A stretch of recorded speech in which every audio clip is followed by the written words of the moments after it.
So dibaca panjang. Nanti setelahnya huruf ya. Kita lihat media gambar. Sebelumnya di sini harokat fathah ta. Kita lihat media gambar. Kalau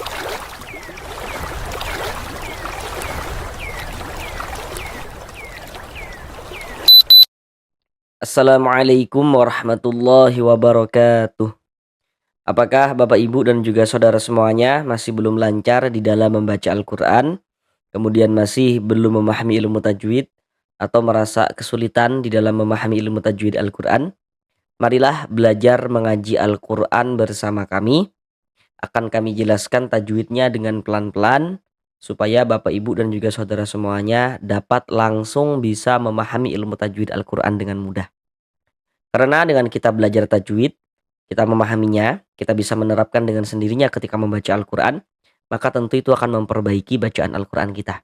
Semoga bagi yang belum lancar, bisa secepatnya lancar di dalam membaca Al-Qurannya.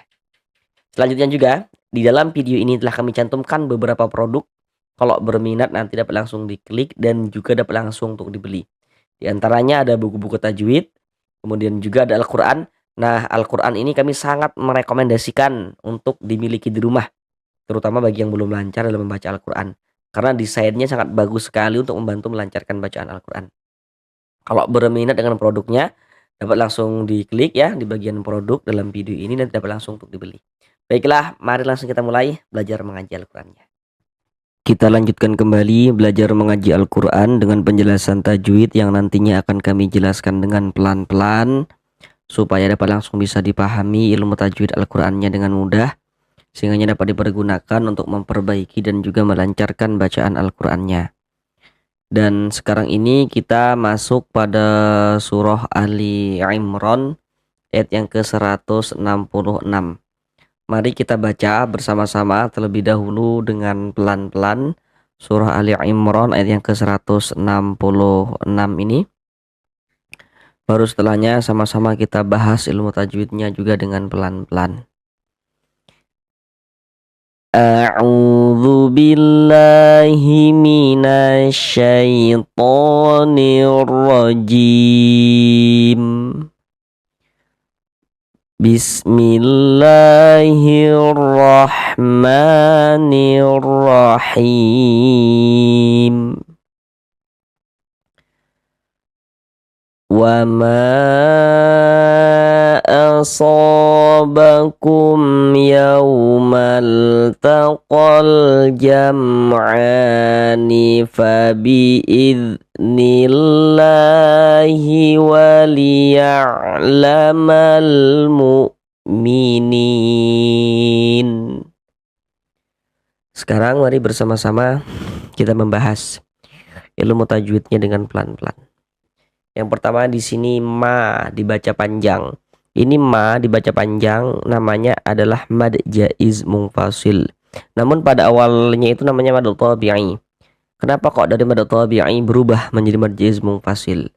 Namun tentunya hal yang paling penting untuk kita ketahui terlebih dahulu, kenapa kok ma dibaca panjang? Kok bisa tahu ma dibaca panjang kayak gitu? Kita lihat media gambar di samping, di situ ada bacaannya rumus mad tabi'i atau mad asli. Jadi mad tabi'i atau mad asli itu memiliki 3 huruf mad. Jadi huruf mad itu jumlahnya ada 3.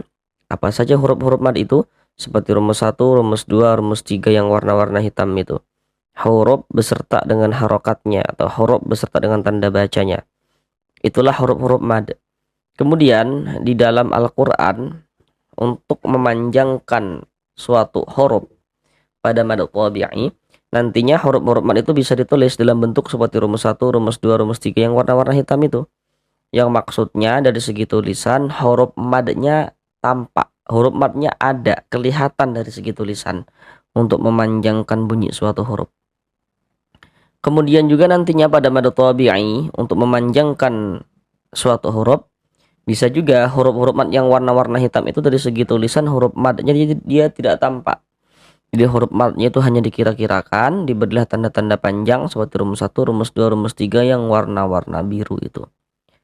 Jadi tanda-tanda panjang yang warna-warna biru itu kalau pada mad tabi'i itu pada dasarnya adalah huruf-huruf mad yang warna-warna hitam itu. Tentu sesuai dengan rumusnya masing-masing. Sedangkan ini ma, kenapa kok ma dibaca panjang? Apa tanda panjangnya ma seperti itu? Nah, sekarang perhatikan huruf mad yang terletak di rumus 3 yang warna hitam. Cara kita memahami huruf mad di rumus 3 warna hitam. Di rumus 3 warna hitam kan di situ ada alif. Sebelum alif di situ ada harokat fathah. Ada tanda baca fathah. Kemudian di bawah harokat fathah ada titik-titik. Nah, titik-titik di sana itu maksudnya nanti di situ letaknya huruf yang dibaca panjang yang memiliki harokat fathah itu tadi. Maka, kalau kita simpulkan dari awal, cara kita memahami huruf mad yang terletak di rumus 3 yang warna hitam itu yakni kalau baca Al-Qur'an bertemu alif. Sebelum alif ada huruf yang memiliki harokat fathah. Maka huruf yang memiliki harokat fathahnya dibaca panjang. Nah, begitu cara memahami huruf mad di rumus 3 warna hitam itu. Contoh dalam bacaan Al-Quran, kita baca Al-Quran bertemu alif. Ini alif nih yang disambung dengan huruf mim. Kita harus paham dan juga harus teliti, karena nanti ada huruf alif yang disambung dan juga ada huruf alif yang tidak disambung seperti itu. Kita baca Al-Quran bertemu alif. Nah, ini alif nih. Sebelum alif, sebelah sininya ada ini, ada harokat fathah, ada tanda baca fathah. Di sini ada alif, sebelah sininya ada harokat fathah, ada tanda baca fathah. Nah, maka ini huruf yang memiliki tanda baca fathah, huruf yang memiliki harokat fathahnya ini kita baca panjang nih. Nah, hasilnya ma dibaca panjang. Ma dibaca panjang itu pada awalnya mad tabi'i sesuai dengan huruf mad yang terletak di rumus 3 warna hitam. Kemudian untuk di sini mad tabi'inya bertemu dengan huruf hamzah. Nah, bagi Bapak Ibu yang belum tahu, kalau ada huruf alif ada tanda bacanya nih, ada harokatnya, ada barisnya. Huruf alif memiliki harokat atau memiliki tanda baca, maka itu adalah huruf hamzah. Nah, ini ma mad tabi'i tadi ya. Mad tabi'i bertemu dengan huruf hamzah, tapi dia di lain kata, maka dia berubah menjadi mad jaiz munfasil. Panjangnya mad jaiz munfasil itu dibaca dengan panjang 4 sampai dengan 5 harokat. Namun ada juga ulama yang membolehkan dibaca dengan panjang 2 harokat seperti itu. Wa ma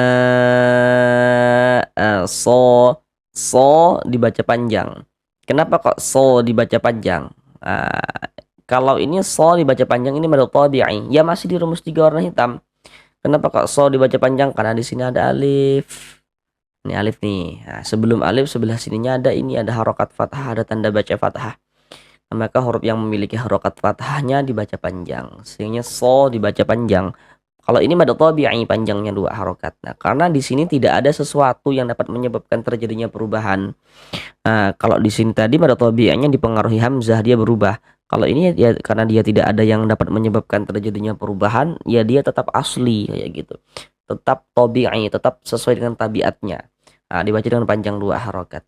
Wa ma asobakum, mim sukun atau mim mati setelahnya huruf ya. Kita lihat media gambar. Hukum mim sukun atau hukum mim mati itu dia ada tiga. Nah, sekarang kita jelaskan semuanya langsung. Nomor 1, kalau ada mim sukun atau mim mati bertemu dengan huruf ba, itu hukumnya adalah ikhfa syafawi. Nomor 2, mim sukun bertemu dengan huruf mim, itu hukumnya idgham mimi. Yang nomor 3, di situ ada bacaannya idhar syafawi. Nah, berarti idhar syafawi itu terjadi apabila mim sukun atau mim mati setelahnya tidak bertemu dengan huruf ba, kemudian juga dia tidak bertemu dengan huruf mim, maka berarti semua hukumnya mim sukun adalah idhar syafawi. Kayak gini nih. Mim sukun atau mim mati setelahnya di sini huruf ya. Jadi mim sukun setelahnya di sini huruf ya. Di sini huruf ya nih. Bukan huruf ba, bukan huruf mim, tapi huruf ya. Karena mim sukun atau mim mati setelahnya huruf ya, bukan huruf ba, bukan huruf mim sebelah sininya. Oh, berarti ini hukumnya adalah idhar syafawi. Maka cara membacanya dibaca jelas. Jadi bunyi mim sukunnya dibaca jelas. Kemudian tidak didengungkan, maka baca pendek saja. Kum yau, pendek gitu. Kemudian yau di sini ada huruf waw sukun atau mati. Sebelumnya di sini harokat fathah, tanda baca fathah. Kita lihat media gambar. Huruf lin ada 2. Nah, perhatikan yang di kotak nomor 1. Di kotak nomor 1 di situ jelas dapat kita lihat ada huruf waw sukun atau waw mati, sebelumnya harokat fathah, tanda baca fathah. Nah, itu huruf lin. Contoh dalam bacaan ada huruf waw, ada tanda sukun, waw sukun atau waw mati. Nah, sebelumnya di sini harokat fathah, tanda baca fathah. Huruf waw sukun sebelumnya harokat fathah, tanda baca fathah, maka huruf waw sukunnya adalah huruf lin. Maka kita baca lunak, kita baca lembut gitu. Yaumal. Selanjutnya di sini alif lam bertemu dengan huruf ta. Kita lihat media gambar.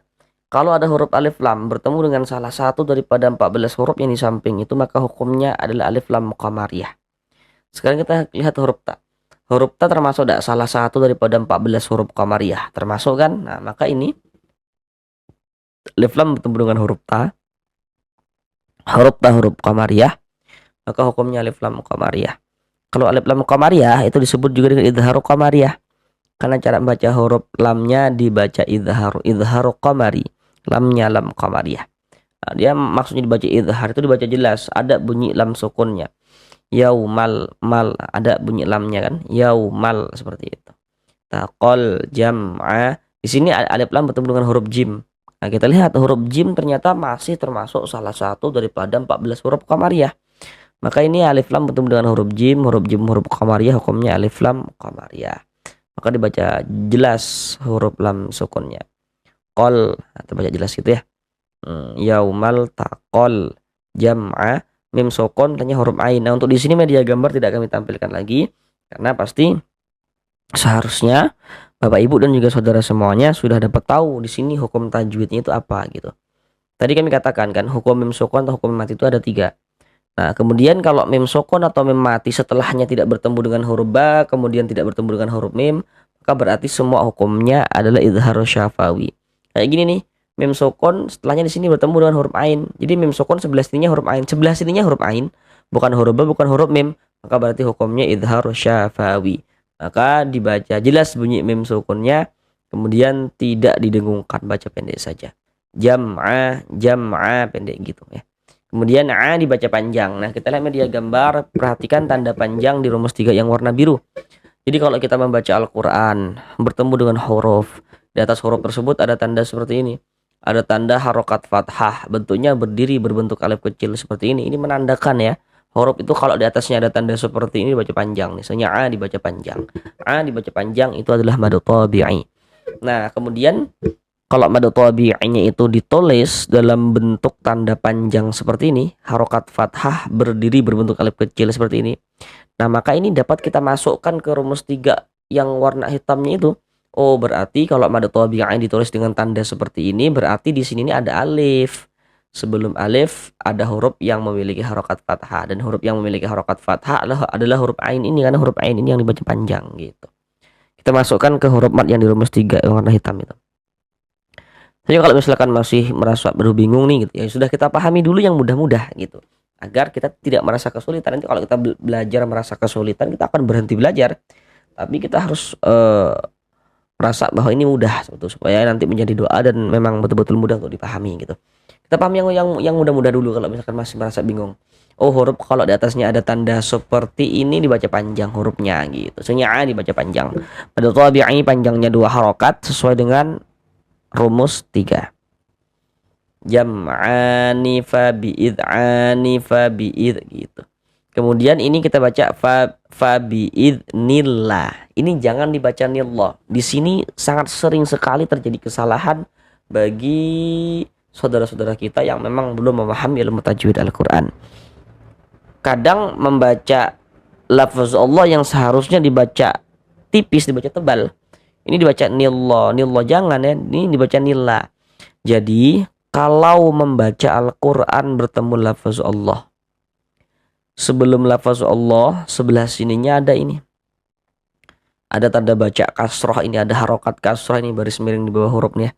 Di sini ada lafaz Allah, sebelah sininya ada harokat kasroh, maka lafaz Allah huruf lam jalalahnya dibaca tarkik, dibaca tipis.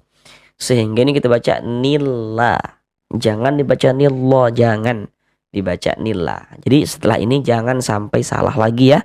Kalau ada lafaz Allah, sebelah sininya ada tanda baca kasrah, ada harokat kasrah, maka berarti dibaca tipis, maka dibaca nillah. Jangan la tapi la, gitu ya, ditipiskan. Nah, kemudian di sini ada alif lam, tanya huruf lam. Nah, kita lihat media gambar. Kalau ada huruf alif lam bertemu dengan salah satu daripada 14 huruf yang di samping, maka hukumnya alif lam syamsiyah. Kita lihat huruf lam. Huruf lam termasuk salah satu daripada 14 huruf syamsiyah. Nah, termasuk kan? Nah, maka ini alif lam bertemu dengan huruf lam yang ada tanda bacanya ini huruf syamsiyah nih, maka alif lam bertemu dengan huruf syamsiyah, hukumnya alif lam syamsiyah. Kalau alif lam syamsiyah disebut juga dengan idgham syamsiyah. Karena cara baca huruf lamnya dibaca idgham syamsi, lamnya lam syamsiyah. Maksudnya dibaca idgham itu karena cara membacanya itu dari ni langsung masuk ke huruf syamsiyah, ke huruf lamnya ini ya nih. Di huruf lamnya di sini nggak ada tanda bacanya. Karena nggak ada tanda bacanya nggak dibaca, jadi jangan bingung ya. Jadi kalau baca Al-Qur'an, kita baca Al-Qur'an, bertemu huruf lam. Huruf lam kok nggak ada tanda bacanya, itu lamnya lam syamsiyah atau alif lam syamsiyah tuh. Nah, ini kan huruf lamnya nggak ada tanda bacanya. Nila, lafaz Allah dibaca panjang, nah, pasti sudah tahu tanda panjangnya apa. Nah, karena di atas lafaz Allah ada tanda harokat fathah, bentuknya berdiri berbentuk alif kecil seperti ini. Nah, ini segini menandakan huruf kalau di atasnya ada tanda seperti ini dibaca panjang nih. Sehingga lafaz Allah dibaca panjang. Nah, kami selalu mengingatkan kalau pada Al-Qur'an Madinah ya, karena Al-Qur'an Madinah itu di internet banyak sekali ya, di internet, di aplikasi, di toko-toko kitab juga banyak sekali. Kalau pada Al-Qur'an Madinah itu di atas lafaz Allahnya tidak ada tanda seperti ini. Tanda harokat fathah berdiri yang berbentuk alif kecil seperti ini yang nggak ada tuh. Tapi lafaz Allahnya tetap harus dibaca panjang gitu. Jadi jangan sampai salah ya. Makanya sesekali baca juga Al-Qur'an Madinah ya. Itu di internet banyak sekali. Tinggal ketik saja Al-Qur'an Madinah dibaca itu. Nah, itu di atas lafaz Allahnya nggak ada tanda seperti ini. Tapi lafaz Allahnya harus tetap dibaca panjang juga gitu. Madul bi'i panjangnya 2 harokat. Waliya'lamal alif lam setelahnya huruf mim. Harusnya di sini Bapak Ibu sudah tahu apa hukum tajwidnya di sini. Hanya dengan memperhatikan huruf alif lam yang letaknya berdekatan ini ya nih ya. Kemudian setelahnya di sini huruf mim. Nah, kemudian huruf lamnya ada tanda sukunnya nih gitu. Kemudian dia gambar huruf mim ternyata masuk salah satu huruf qamariyah. Kayak ini. Alif lam bertemu dengan huruf mim. Huruf mim huruf qamariyah hukumnya alif lam qamariyah atau idhar qamariyah. Dibaca jelas, dibaca idhar huruf lam sukunnya. Lamal mal ada bunyinya dia, ada bunyi lam sukunnya. Mukminin, nin dibaca panjang. Ini kalau misal ini namanya mad arid li sukun. Nah, tapi dia gini, kalau misalkan kita baca Al-Qur'annya itu tidak berhenti, tidak berwakaf di huruf nun, kita wasolkan minina dan langsung kita sambung bacanya, maka panjangnya ni tetaplah menjadi mad tabi'i, dibaca dengan panjang 2 harokat. Akan tetapi dikarenakan tadi kita baca Al-Qur'annya berwakaf atau berhenti di huruf nun, sehingga ni yang awalnya mad tabi'i berubah menjadi mad arid lis sukun. Namun yang perlu untuk kita ketahui dulu, ini kenapa kok ni dibaca panjang? Apa tanda panjangnya ni? Kok kita bisa tahu kalau ni dibaca panjang gitu? Sekarang perhatikan huruf mad di rumus satu warna hitam. Di rumus satu warna hitam di situ ada huruf ya sukun atau ya mati. Sebelum ya sukun di situ ada harokat kasroh, di atas harokat kasroh ada titik-titik. Nah, titik-titik di sana itu maksudnya nanti di situ letaknya huruf yang dibaca panjang yang memiliki harokat kasroh itu tadi. Maka kalau kita simpulkan dari awal cara kita memahami huruf mad yang terletak di rumus satu warna hitam itu, yakni kalau baca Al-Qur'an bertemu dengan huruf ya sukun. Sebelum ya sukun ada huruf yang memiliki harokat kasroh, maka huruf yang memiliki harokat kasrohnya dibaca panjang. Contoh dalam bacaan Al-Qur'an. Kita baca Al-Qur'an bertemu ya sukun, ada huruf ya, ada tanda sukun. Huruf ya sukun itu ya mati. Sebelum ya sukun sebelah sininya ada ini. Ada harokat kasroh, ada tanda baca kasroh. Di sini ada ya sukun atau ya mati, sebelah sininya ada harokat kasroh, ada tanda baca kasroh. Nah, maka ini huruf yang memiliki tanda baca kasrohnya baca panjang nih. Misalnya ni dibaca panjang. Ni dibaca panjang itu mad tabi'i pada awalnya sesuai dengan huruf mad rumus satu warna hitam. Kemudian mad tabi'i bertemu dengan huruf yang disukunkan sebab berwakaf. Huruf yang disukunkannya di sini huruf nun. Ni ditambah huruf nun yang disukunkan dibaca nin. Mad tabi'i bertemu dengan huruf yang disukunkan sebab berwakaf, maka dia berubah menjadi mad arid li sukun. Panjangnya mad arid li sukun itu boleh dibaca dengan panjang 2 harokat atau 4 harokat atau 6 harokat. Yang terpenting konsisten dalam sekali bacaan. Jadi maksudnya konsisten itu setiap kita membaca Al-Qur'an, semua mad arid li sukun yang kita temui harus dibaca sama panjangnya. Kalau 2 harokat semua panjangkan 2 harokat. Kalau 4 semuanya 4. Kalau 6 semuanya 6 kayak gitu. Huruf yang disukunkannya mana? Huruf nun. Ini kalau berhenti di huruf nun kita baca minin. Jangan dibaca minina, nah baru berhenti, itu jangan, ya salah ya. Dibaca minin. Huruf nunnya disukunkan atau dimatikan. Kenapa begitu? Jadi kalau kita baca Al-Quran, kemudian kita berwakaf atau berhenti di huruf yang tidak dibaca panjang, maka hurufnya itu kita sukunkan, kita matikan. Ini kita baca Al-Quran nih. Berwakaf kita, berhenti kita di huruf nun. Huruf nun di sini nggak dibaca panjang nih. Nah, tadi apa kami katakan, kalau berwakaf atau berhenti di huruf yang nggak dibaca panjang, disukunkan hurufnya atau dimatikan. Maka ini kita baca minin seperti itu kalau berhenti di huruf nun. Kemudian di sini ada tanda wakaf, bentuknya lam alif. Ini namanya wakaf mamno, jadi wakaf yang terlarang. Loh, kok wakaf yang terlarang? Tapi tadi kita berwakaf di sini, berhenti di sini. Jadi kalau wakaf mamnu itu terletak di akhir ayat, maka tidak apa-apa kita berwakaf. Tapi kalau dia di tengah-tengah ayat, maka jangan berwakaf, ya kita wasolkan saja seperti itu. Sekarang mari kita ulang bersama-sama sekali lagi dari awal. Wa ma asabakum yawmal taqal jam'ani fabi'idhnillahi waliya'lamal mu'minin. Sampai di sini belajar mengaji Al-Qur'annya. Sampai bertemu di pembelajaran yang selanjutnya. Assalamualaikum warahmatullahi wabarakatuh.